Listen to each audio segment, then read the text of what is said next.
What's up, everybody? Welcome back to another video. My name is Nour Trades, and today I bring you back a Sunday stock watch list. We actually haven't done one of these videos in probably over a year. I think the last time I made one of these was back in 2019. So I feel very excited bringing one of these or this series back, where every Sunday I give you a little snippet of what I'm looking at. Not much too into detail, but just basically an overall look at what I'm looking at. Maybe I'll add things during the week, just some of the things that I'm looking at. I actually haven't even gone into detail of all the things that I'm looking at, but it's a pretty exciting week, not only in the stock market, but it's also Christmas this week. So if I don't make another video, Merry Christmas to the people who celebrate, and for the people who don't, enjoy your week this week.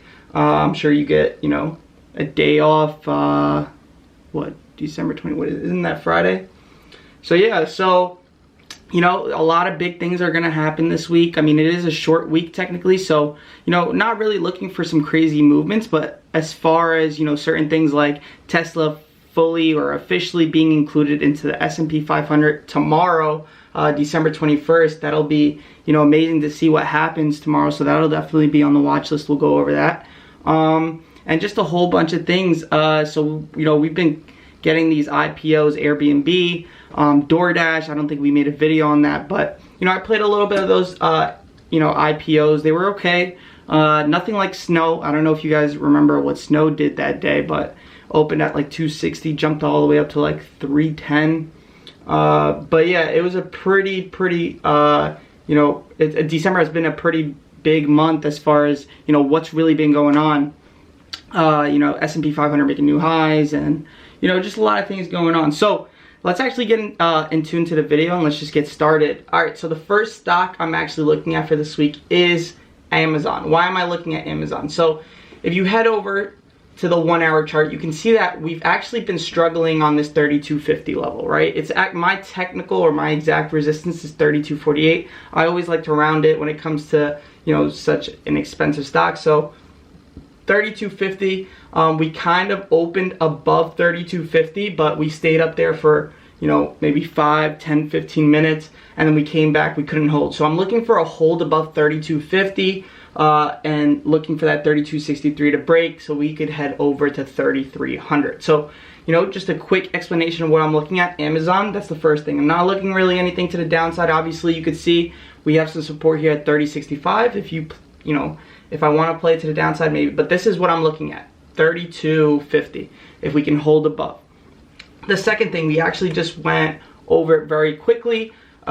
Excuse these lines, we talk about it in every video. These are not my resistance. You do not want all these resistance and support lines on your screen. It just doesn't allow me to take it off, and when the stock split, it left all the resistances and supports when it was back at 600, but when it split, it was already at like 2,000. So I can't take this off, so excuse these resistance and support lines. Don't worry about them. It has nothing to do with my chart. But when I'm on my PC, I record on my Mac, but when I'm on my PC, it allows me to detach and clear it and allow me to, keep my actual support and resistances on the chart. So when I'm on the Mac, this is what it does. Can't do anything about it. What am I looking at for Tesla? I'm really just going to play the momentum. Last time we had something big, it was the split. We woke up in the morning, it was up big, and then it ended up crashing, and that was the last of it. And we ended up taking a while before we came back and made new highs for Tesla. And here we are with another big event where we have the S&P 500 official inclusion. Obviously, it was already announced and we pushed on that, but you can probably expect the same amount of things, the same things, where you wake up in the morning, it's big, up big, but momentum dies down because it's all it is an inclusion. And you're just gonna have to play this by momentum. I can't tell you, I'm playing the 695 break on Tesla. I'm sure by Monday morning it'll be either up nicely or down nicely. It won't be flat. Two things I noticed on Friday: there were two big orders at the end of the day, which was 140 million shares bought at close, and then we had two big option sweeps come in. They were puts. So two sides of the story. We'll really see what goes on tomorrow, but Tesla, definitely something to keep an eye on. ROKU, let's go ahead and look at ROKU. ROKU, we put this on the 1 hour, the last 20 days. You can see a clear uptrend. This stock is up $100 in the last 20 days, which is insane. You know, this the next You know, Netflix, I mean, it's already moving like Netflix, and it's already catching up to Netflix as far as the stock. You know, Netflix used to be that hype stock, and it moved just like this. I remember back, you know, a year or two. You know, and Roku just gives me the same type of energy. I don't really trade Roku as much, but you could see 352. Let me put this on a 4-hour just to make sure. Yep. All right, so what I'm gonna do is, if you put this on a 1-hour, we stayed above, we didn't really stay above 350. We opened above 350. We didn't push towards 350. We opened up above 350. We couldn't hold, so I'm gonna look for a hold above 350 and see if we can break that 352 for the next leg of this rally. So that's Roku. This is where it gets, oh, also, let me go back to Amazon for you guys. I forgot one thing. We're in a wedge. So forget about those lines again. I can't do anything about that. But look at this wedge that we're in the 4-hour. You could see it. A lot of people are looking at this. But yeah, we're in this little wedge. Why I brought that up is because we're about to look at something else that I have a wedge on. If you look at Facebook, so if you go on the 1 year, I have this on the 1 year. You can see that we're in a nice little wedge for Facebook. So Facebook, we keep coming back to the top here. We keep bouncing off the support. So we are obviously closer to the support line of this trend line rather than the top. And I'm really looking to see if we can actually, you know, break below this. It depends what happens this week, obviously. If the market finishes strong in December, we're probably not going to get the break to the downside on Facebook. But just to keep an eye, no specific point on Facebook as far as resistance or support, but I'm looking at the break of the wedge for Facebook. The next thing I'm looking at is Fastly.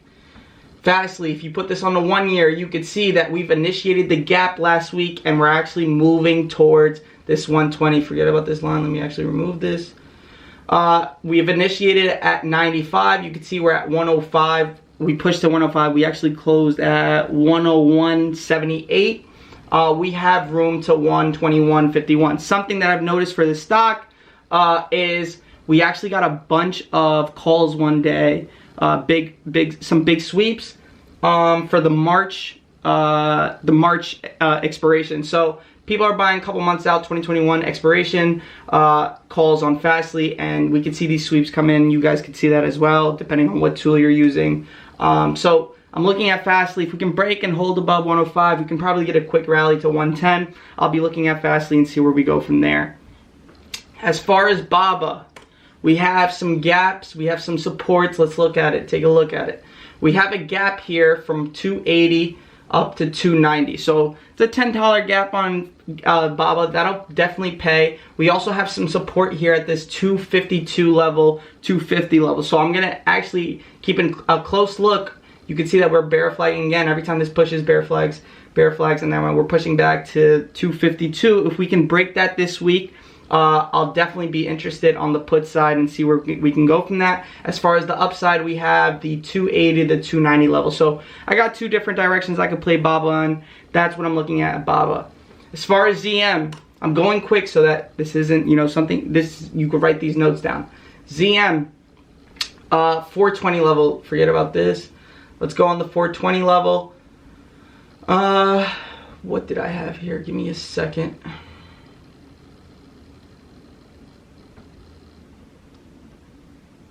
Alright, so obviously forget about this. Nothing much going on Zoom, but about 15 days ago we were struggling to get above 420. You know, we kind of peaked above, but nothing held above 420. So I'm looking to see if we can break 420 on ZM so we can catch some momentum to the upside. As far as the downside, I'll be waiting till we make new lows or around that 378 level for ZM. For the upside, I'll be looking for that 420. So ZM, nothing really much going. I hate playing ZM when there's, you know, definitely not anything going on there. You know, their options don't move correctly. You know, there's not much volume in their option contract. So I'll pass on ZM unless we get to either side of this. This is just a heads up just in case it happens midweek.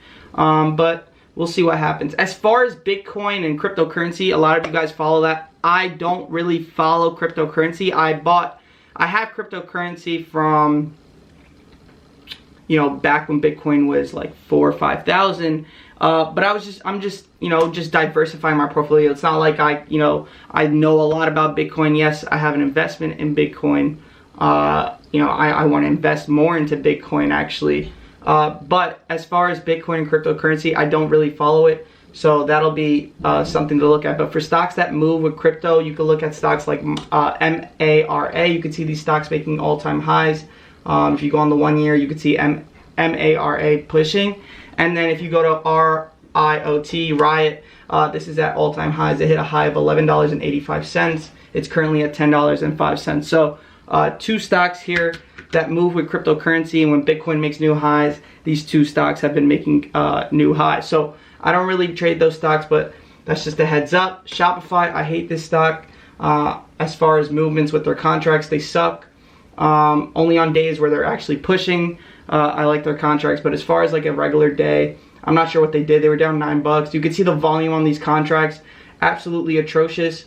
46, 34, 96, 90. I don't trade stocks like that that have that low of a volume on their contracts. So Shopify just broke out of its wedge. It's making new highs. It didn't hold that 1200 level.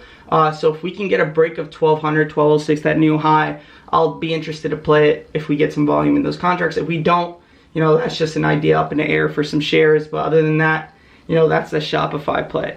The next thing is the IPO Airbnb, ABNB. We talked about it. I caught it the first day. I think I made around $6,000, $7,000 based on shares. But now they have contracts, so this can make it a lot more fun if we start getting some crazy movements. The high it made on IPO day was 165. We closed at 157. It's at 159.83 in after hours. So if we can break that 160 barrier and get up to 165 and catch another rally, I'll be interested. These contracts move better than Shopify on days where, well, it's going to.